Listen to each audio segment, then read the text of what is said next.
오늘은 도피성에 대한 말씀입니다. 이 도피성이라고 하는 것은 이미 모세를 통하여 하나님께서 아주 자세하게 말씀하신 부분입니다. 너희가 내가 주는 땅에 들어가 살 때에 도피성을 마련해 두어라. 그래서 이 도피성의 목적은 뭐냐면요, 부지 중에 살인한 자가, 그러니까 의도치 않게 실수로, 요즘 용어로 표현하자면은 과실치사라고 그러죠. 그렇게 좀 원치 않았는데, 전혀 의도하지 않았는데 그렇게 사람이 죽기까지 이르는 그런 잘못을 범했을 때, 그 죽은 사람의 그 원수를 갚아줄 수 있는 피해 보복자, 그러니까 이 당시에는 이스라엘만이 아니고 고대 근동 사회에 이런 복수하는 법이 정당하게 여겨졌어요. 나의 어떤 가족이나 나와 가까운 사람이, 친족이 죽임을 당했을 때 그 사람을 죽음에 이르게 한 자에 대해서 내가 스스로 복수의 칼을 들고 복수를 해주는 그런 일들이 법으로 정당하다, 이렇게 여겨졌습니다. 그런데 만약 이 사람이 정말 고의적으로 계획을 세워서 어떤 사람을 죽음에 이르게 했다면 그것에 대해서 합당하게 벌을 받는 것이 마땅하고, 그래서 그 벌을 그 복수하는 자의 손에 맡겨두는 것도 좋지만, 만약에 어떤 사람이 실수로 원치 않았는데 나무를 하다가 도끼 자루가 빠진다든지, 아니면 물건을 나르다가 갑자기 떨어진다든지 하는 그런 원치 않는 사고로 인하여 어쩔 수 없이 그런 일이 발생했을 때, 그럴 때 만약 그 피해 복수자의 손에 그 일들이 처리되도록 모든 것을 맡겨둔다면 아마 절대로 이 악의 순환이 끊어지지 않을 거예요. 이쪽에서는 네가 우리 가족을 죽였다, 그래서 보복을 하고 나면 이쪽 집안에서 또 우리 누가 실수로 그렇게 한 거를 가지고 우리에게 나쁜 짓을 했다 이러면서 또 복수할 것이고, 그럼 서로 이런 죽고 죽이는 일들이 반복될 것입니다. 그런 일에 대해서 하나님께서 이 도피성 제도를 통해서 그런 악의 순환을 끊으시는 거예요. 그래서 실수로 그렇게 한 자들에 대해서 은혜를 베풀 수 있는. 그런데 재밌는 거는 이 도피성에 들어온다고 해서 그 죄가 무조건 용서받는 게 아닙니다. 아주 철저하게 계획적으로 고의로 그렇게 죄를 범한 사람은 도피성에 들어갔다 할지라도 잡아내서 사형에 처합니다. 그런데 도피성이 왜 필요하냐? 이 사람이 실수로 그렇게 살인을 했을 때에 그 사람이 정당하게 재판을 받을 수 있도록 보호해 주는 장치예요.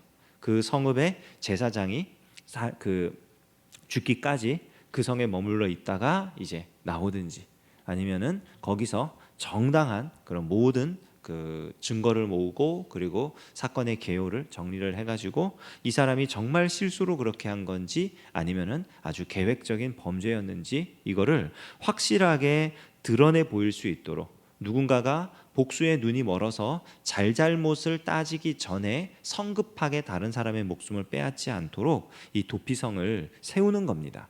그리고 도피성의 위치를 보게 되면요, 그 요단강을 기준으로 동편과 이 가나안 안쪽이 있잖아요. 그러면 각 지역 양쪽에 3개씩 있습니다. 근데 이 세 성읍의 위치가 각 북부에 하나, 중부에 하나, 남부에 하나 있어요. 이쪽도 마찬가지로 북부, 중부, 남부 이렇게 해가지고 각 그 북부에서 가장 가운데 지점, 남부에서 가운데 지점, 중부에서 가운데 지점, 남부에서 가운데 지점 이렇게 해가지고 모든 성읍에서 찾아오기 쉬울 수 있도록, 그리고 이 도피성이 세워진 성읍들은 다른 지역들보다 약간 높은 지대에 있습니다. 그는 왜 그러냐면은 이 사람들이 도피성을 찾아올 때 쉽게 찾아올 수 있도록 하기 위함이에요. 그래서 이 도피성이라고 하는 이 성읍을 세우면서 사람들이 아주 공정하게 재판을 받을 기회를 준다는 것,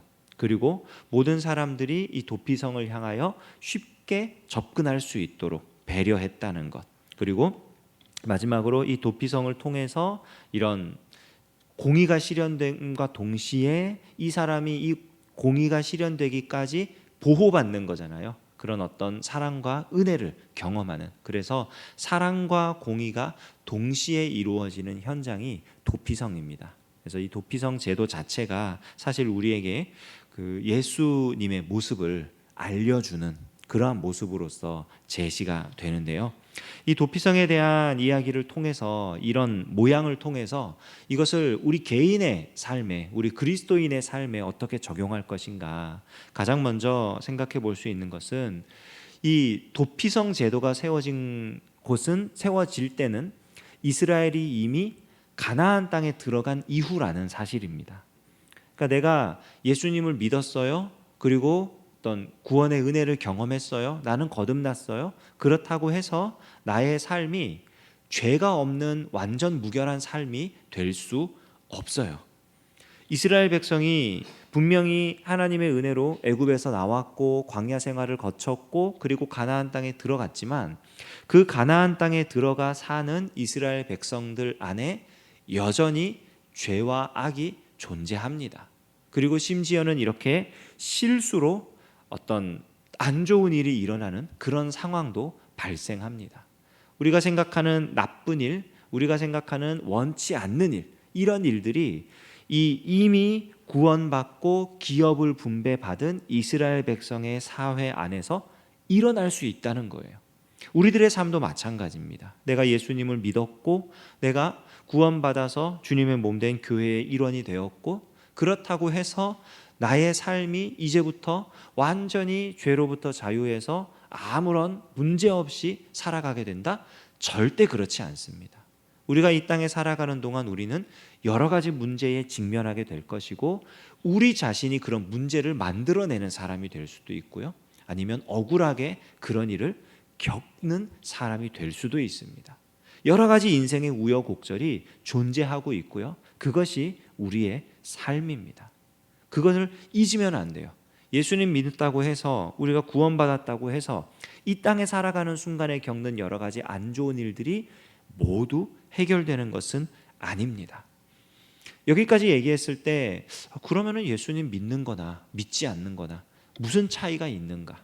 신앙생활 하면서 여러 가지 시간도 헌신해야 되고 물질도 헌신해야 되고 여러 가지 것들을 다 희생을 하면서 살아가는데, 예수님을 안 믿고 살아가는 사람이나 예수님을 믿으며 살아가는 사람이나 똑같은 일들을 겪는다면 예수님을 믿는 것이 무슨 의미가 있는가?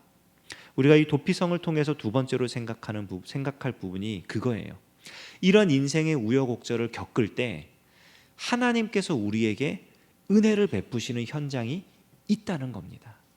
하나님이 우리를 위해서 예비해 주신 장소가 있다는 거예요. 그리고 그곳은 우리가 가기 어려운 곳이 아니고, 우리가 찾기 어려운 곳이 아니고, 하나님께서 모든 사람들의 눈에 띄일 수 있도록, 모든 사람들이 쉽게 찾아올 수 있도록 훤히 보이는 약간의 언덕지대에 그 거리가 일정할 수 있도록 하나님이 그곳에 도피성들을 세워 놓으셨어요.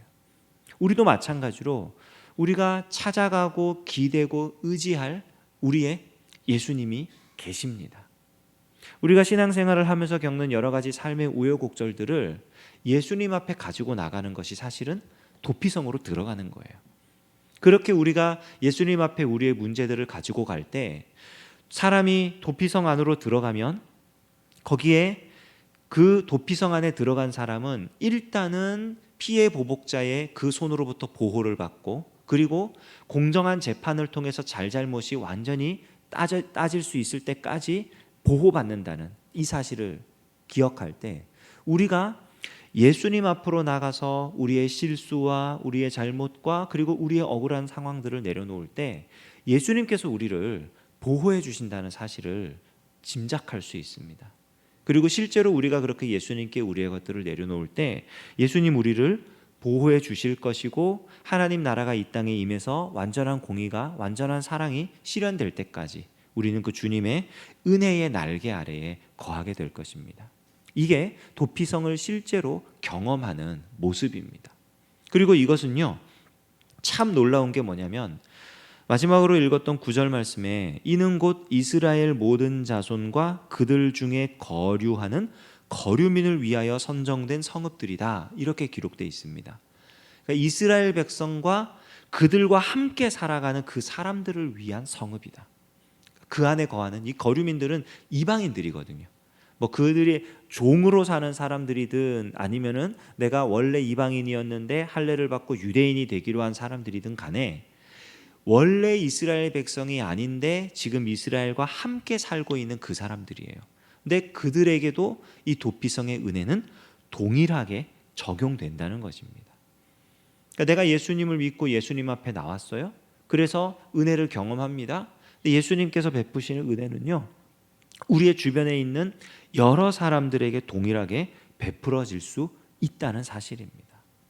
그리고 이런 것들을 통해서 개인적으로는 내가 예수님의 은혜를 경험하는 현장이고요, 사회적으로 우리가 함께 살아가는 이 더불어 살아가는 이 사회적인 모습으로 봤을 때는요, 이 도피성 제도가 어떤 결과를 가져오냐면 죄가 확산되는 일을 방지하는 결과를 가져옵니다. 아까 말씀드렸듯이 고대 근동 사회에서 복수하는 것을 정당하게 여겼던 이 사회에서 복수를 더해서 계속해서 그런 악한 일들이 번성하는 것을 막고 진짜 정의가 세워질 수 있도록 보호해주는 역할. 그러니까 이 사람이 죄에 잠식당해서 그런 섣부른 그런 악한 일들을 행하지 않도록 막는 일들이 일어나는 거예요. 그러니까 도피성의 은혜를 경험한다는 것은 개인적으로 내가 내 문제를 가지고 예수님 앞에 나와서 예수님의 보호하심을 경험하고 예수님의 함께하심을 경험하는 이런 차원을 넘어서 그 은혜로 인해서 이 사회가 하나님의 살아계심과 하나님의 정의와 하나님의 은혜를 경험하게 되는 그런 일까지 확장되어 가는 것입니다. 그게 도피성의 은혜예요. 그러니까 이 은혜는 내가 예수님 앞에 나가서 나의 문제를 내려놓고 보호하심을 경험하는 이 은혜는요, 내 개인적인 차원에서 멈추면 안 되고요, 이것이 확산돼 가는 것이 옳습니다. 예수님께서 가르쳐 주신 기도에도 보면은 우리가 우리에게 죄 지은 자를 사하여 준 것 같이 우리의 죄를 용서하여 주옵시고, 이런 기도의 내용이 나와요. 근데 이 우리가 우리에게 죄 지은 자를 용서해 준다, 어떤 이런 죄 용서의 그런 은혜를 경험한다, 이거는 여기 나오는 이런 도피성 제도와 같은 이런 은혜가 아니고서는 경험할 수 없는 겁니다. 그래서 내가 경험한 그 용서함 받는 은혜, 보호받는 은혜, 그것이 나를 통해서 드러나게 되고 그것이 번져 나가는 거예요. 그러면 아주 거창한 어떤 사회운동, 사회개혁운동 이런 거를 통해서 이 사회가 이렇게 새로워지고 뒤집어지고 이런 게 아니고, 그렇게 하나님의 은혜를 경험하고 그 은혜를 보여주는, 전파하는, 전염시키는 그런 사람들을 통해서 사회 곳곳에서 변화되는 일들이 일어나는 겁니다. 그것이 큰 모양으로 일어나든 작은 모양으로 일어나든 하나님께서 함께 하시는 역사가 그 안에서 나타나는 거예요. 그게 이 도피성의 은혜가 사회적인 차원에서 적용되는 결과입니다. 오늘 우리는 이 도피성에 대해서 생각해 보았습니다. 이것을 우리 개인적인 차원에서 오늘 하루 살아갈 때 나를 보호해 주시고 붙들어 주시고 함께 하시는 그 주님의 은혜를 경험하는 그런 이 하루가 되기를 원하고요. 그리고 그 은혜를 경험한 우리가 이 하루를 살아갈 때에 그 은혜 가운데 사는 우리의 모습을 통해서 우리 하나님의 은혜와 사랑과 우리 예수님의 복음이 우리를 통해 우리의 옆 사람에게, 우리와 함께하고 있는 우리의 주변인들에게 조금이나마 흘러갈 수 있는 그런 귀한 하루 되기를 주님의 이름으로 축원합니다. 기도하겠습니다. 하나님 아버지, 감사합니다. 오늘 아침에도 우리를 깨워주시고 발걸음을 인도하여 주셔서 우리가 주의 전에 나와 기도하며 이 하루를 시작하게 하시니 참으로 감사드립니다.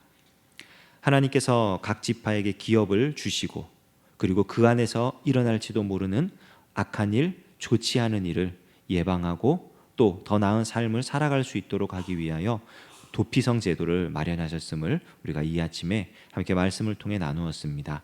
오늘 하루 살아가는 동안 이 은혜가 우리 개인의 삶에 가득하게 하시고 이 은혜로 말미암아 우리 주님의 사랑과 은혜가 내 삶을 통해 우리 주변 사람들에게 전해지는 오늘 하루가 되도록 역사하여 주시옵소서. 예수님의 이름으로 기도합니다. 아멘.